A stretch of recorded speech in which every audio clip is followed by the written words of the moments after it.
preciso transformar pedras em pães para provar que no deserto tu estás cuidando de mim. De um lugar alto não vou me lançar, só pra demonstrar o teu poder. Eu não preciso ver fenômenos pra crer em ti.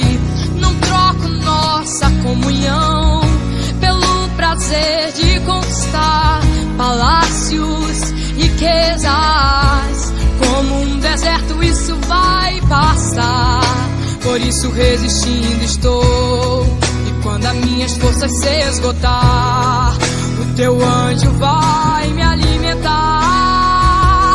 Te adorar é o que sustenta me de pé. Eu não vou perder a guerra.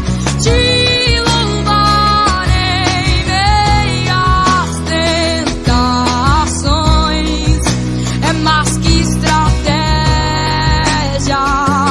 Posso não ver o amanhã, mas hoje sei que esse deserto vai chegar ao fim. O Senhor está cuidando de mim. Eu não preciso transformar pedras em pães para provar que no deserto tu estás cuidando de mim. De um lugar alto não vou me lançar, só pra demonstrar o teu poder. Eu não preciso ver fenômenos pra crer em ti.